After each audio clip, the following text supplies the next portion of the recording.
Hello everyone and welcome back to another tutorial. Today we're going to see how to get the 6 months Apple Music trial for free. The first method is to sign up for Apple Music free trial 1 month. Open the Music app and tap Listen Now or For You. Select Try It Free and choose your plan. Sign in with your Apple ID. If you don't have one, create a new account. Then add a valid payment method to activate. You now have 1 month free Apple Music. The second method is to get Apple Music free trial with Apple One. Open the Apple Music app, tap your profile, then select Apple One.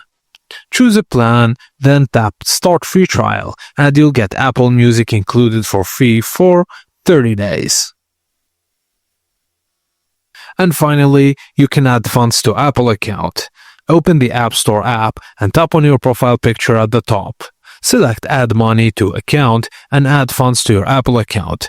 Apple rewards you with an additional free month of Apple Music, which means total 2 months free.